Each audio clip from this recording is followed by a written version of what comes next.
Muchas gracias por continuar con nosotros aquí en Atención Ciudadana. Estamos con el joven Jovan Esparza, abogado, el cual nos estará acompañando como parte de la integración de la Federación Mexicana del Colegio de Abogados, y un tema que nos resulta muy interesante y sobre todo probablemente muy común, Jovan. Este no es un tema aislado, es un tema que priva en la sociedad potosina y en la mexicana. Es correcto. Sí. Es correcto. Y más cuando estamos hablando, a ver, de lo que has escuchado en San Luis Potosí, ¿cómo andamos en la tasa de divorcios a nivel nacional? Bueno, todavía hasta hace algún par de años San Luis Potosí ocupaba el quinto lugar en divorcios, y estamos hablando de acuerdo a la zona geográfica, pues estamos en el rating. ¿Estamos de acuerdo? El top 5. Top 5. ¿Hace cuánto tiempo? Hace un par de años, unos 2, 3 años. Órale. Y parece que eso tiene tiempo, ¿no? Sí, no, bueno, yo desde que desde que empecé a ejercer la carrera en el 2000, poco, ¿no? ya se estaba en ese top. Ya estaba San Luis en ese top. Siempre. Mira, pues es que eso tiene que ver con una situación. No sé si tenemos imagen, señor. Ok, entonces te la comento, Jovan, y también a los amigos televidentes. El caso tiene que ver con la pensión alimenticia. En este caso, de ella hacia él, que solicita y pregunta. La duda es si su exesposo favorablemente cambió de trabajo, le aumentaron los ingresos en su centro laboral. Es pertinente también aumentar entonces el porcentaje de pensión alimenticia que se le da a sus hijos. Y también quisiera ejemplificar que la pensión alimenticia, y eso lo hará seguramente también Jovan Esparza, el abogado, es la pensión alimenticia no solamente es de él hacia ella. Bueno, de hecho, Jovan, yo creo que no importa si es ella o es él, es para los hijos. Sí, mira, definitivamente vamos a hablar de un término muy general. Ya no hablemos de él, ya no hablemos de ella. Cuando uno de los cónyuges es acreedor alimentario, perdón, es deudor alimentario, y se hacen convenios, comúnmente los jueces ordenan un tanto por ciento. Vamos a poner un 20% respecto de los salarios ordinarios y extraordinarios que perciba el deudor alimentario. En el caso que nos ejemplificas, el deudor alimentario cambia de trabajo o le aumentan el salario, evidentemente ese 20% tiene que repercutir en esta situación. ¿Qué es lo que sucede y lo que nosotros vemos profesionalmente muy comúnmente? Es que en algunas ocasiones aquel deudor alimentario cambia de trabajo, no le notifica a la acreedora alimentaria, y lo que le dice el deudor: mira, te voy a estar dando por fuera el dinero, no te preocupes.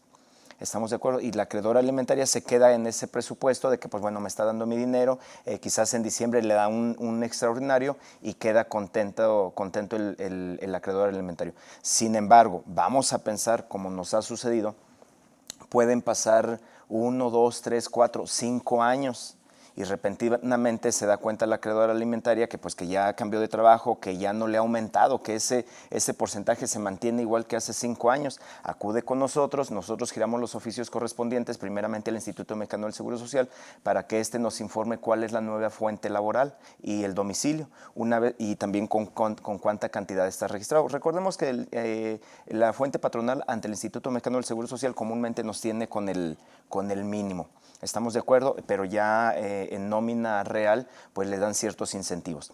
Cuando nosotros nos damos cuenta de eso, una vez que ya la empresa nos informa cuál es el salario real, cuál es la antigüedad, entonces nosotros le promovemos al juez un incidente de liquidación de pago de pensión alimenticia. ¿En razón de qué? De que el juez inicialmente te condenó a un 20% o convenimos en un 20%, un 30%, y resulta que desde aquel entonces no me lo aumentaste, ese 20% o ese porcentaje quedó en razón de la fuente laboral en la que estuvieras, y resulta que no notificaste, de tal suerte que si de 1 año, 2 años o 5 años me debes tanto dinero, el juez lo tiene que condenar a la resarcición de esa cantidad. ¿Qué porcentaje es de pensión alimenticia normalmente, o de qué depende? Bueno, son criterios de las autoridades jurisdiccionales porque no está tipificado propiamente en el Código Familiar, pero comúnmente el criterio es del 20% por una criatura, el 30% por dos criaturas, el 40% y así se va. Pero también es importante analizar que cuando se tiene a un hijo con alguna discapacidad o con alguna situación especial, el juez debe de pronunciarse en razón de ello. ¿Por qué? Pues porque evidentemente son niños mayormente con autismo, con Down, a veces con TDA. El juez tiene que pronunciarse con un porcentaje extraordinario. ¿Por qué? Porque definitivamente son niños que nos generan mayor atención, mayores actividades físicas, psicológicas, psiquiátricas, neurológicas, y es un mayor desgaste. Muy bien. ¿Qué otro factor depende del aumento de la pensión alimenticia, Joan? Muy buena pregunta. Mira, ha habido una revolución del 2016 a la fecha, en donde ha habido criterios que han estado modificando los presupuestos para basar la pensión alimenticia. Entonces, aquel cónyuge que se haga mayormente cargo de los integrantes de la familia, en este caso de los hijos, y mayormente cuando estos son menores de edad, un factor importante es que esa cónyuge que tiene la guardia y custodia y que se hace cargo de esa responsabilidad tan grande, también tiene derecho a un pago compensatorio y resarcitorio. Entonces, ahí comúnmente el juez se puede pronunciar con un 10%. Son criterios ambiguos, pero bueno, es más o menos para que la gente nos pueda entender. Sobre un 10% de ese pago de pensión alimenticia compensatoria y resarcitoria a aquel cónyuge que se haga cargo de llevar, de traer, de lavarles, de plancharles, de hacerles sus alimentos, de estar pendiente de los niños, tiene derecho a un 10%. Este 10% evidentemente también es compensatorio y es resarcitorio. Es decir, oye, tengo 10 años que nos divorciamos y que me estoy haciendo cargo de los hijos, pues tengo derecho a ese 10% compensatorio y resarcitorio.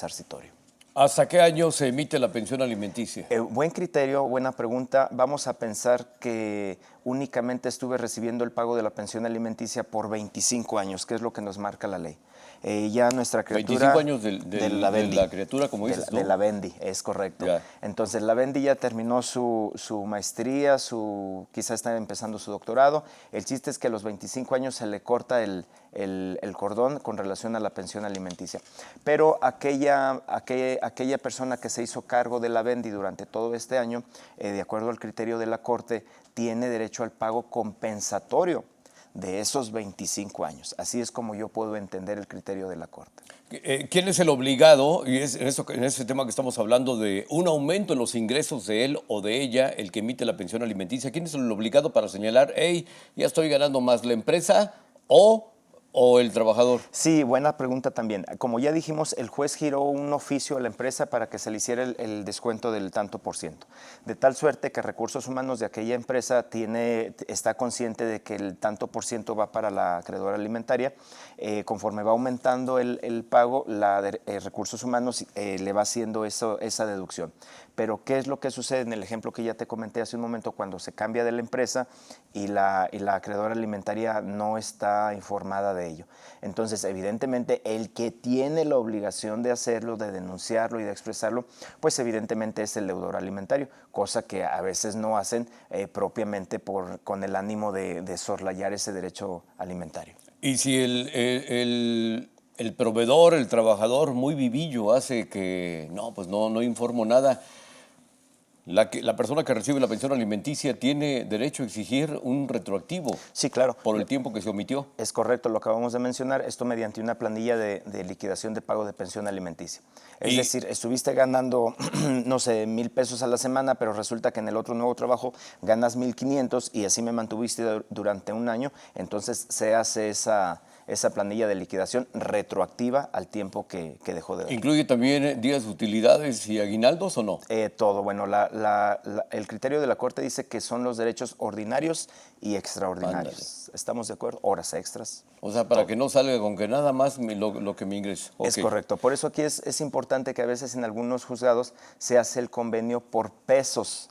Me vas a entregar, no sé, 2,000 pesos semanales.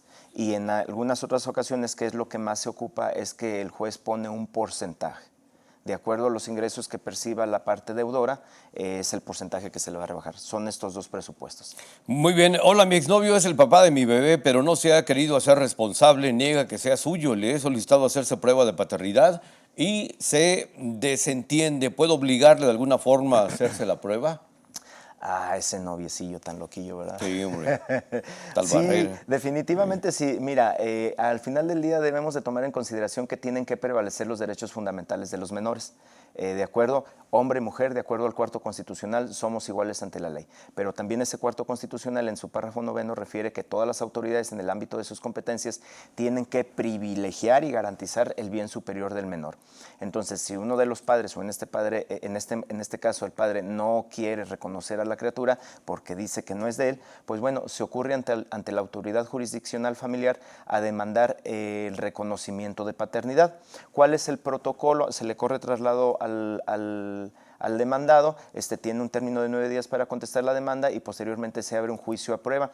En este juicio a prueba se va a ordenar una prueba de paternidad, de ADN precisamente, que va a realizar un perito en químico farmacobiólogo, en donde les va a tomar muestras de sangre a la criatura, a la Bendy, claro, al papá que se pretende imputar la paternidad y se lleva al estudio de laboratorio.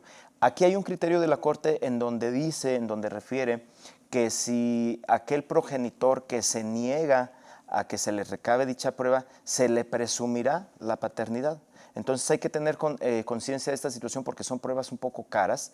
¿Quién las paga? En este caso la tiene que pagar la parte actora. En este caso la compañera la televidente que nos está marcando, ella la tendría que pagar. Pero sí es importante resaltar que al final del juicio el juez puede condenar a la parte deudora, a la parte demandada, al pago de costas y gastos. Y en estas costas y gastos, evidentemente, irían estos honorarios del perito. Y si finalmente el novio no es el papá, ¿qué procede? No, pues ahí ya caminó. ¿Quién? Pues la criatura, la Bendy y la mamá, estamos de acuerdo, porque las costas y gastos irían por cuenta de ellos, de las dos partes. Oye, nada más una pregunta más, porque luego me dicen, pues aquí hay mensajes, bueno, pues denme chance. Hay una persona muy conflictiva en mi colonia, dice, me ha mandado mensajes en WhatsApp y luego a menudo llegan mensajes, llamadas de que tengo una persona muy conflictiva en mi colonia y dice, esto sirve de prueba para proceder, temo pase algo por las amenazas de muerte. Bueno, ¿quién no ha tenido problemas en su momento en su colonia? Desde la vecina que sale, que echa el agua y que la barre y que avienta los escupe perros. y que le echa los perros, los gatos. Sí. Entonces, híjole, es un tema complicado, es un tema muy complicado, pero dependiendo la gravedad, dependiendo el grado de conflicto, de negatividad vaya que tenga esta persona, pues bueno, es de la manera que se pueda actuar. Miren, aquí hay principios filosóficos muy importantes. El juicio que nosotros hacemos de las personas es lo que nosotros cargamos en la mente. Cuando nosotros nos dedicamos a ignorar lo que hagan, digan, pues nuestra mente fluye de una manera diferente. Ahora que si esta persona conflictiva se está encargando de agredirla tanto física, verbalmente o con actos motivados propiamente a alterar el normal desarrollo de la personalidad de esta persona que nos denuncia, pues evidentemente sí se puede proceder ante la policía municipal, ante el juzgado cívico, evidentemente para que se tomen cartas al respecto y esto se ve contemplado en el bando de policía y gobierno. Muy bien. Jovan Esparza Galarza, integrante de la Federación Mexicana del Colegio de Abogados. Gracias por estar aquí. Muchísimas gracias. Gracias, Jovan. Un gusto, buenos días. Muchas gracias. Ya estamos de regreso. Esto es Atención Ciudadana. Ya volvemos.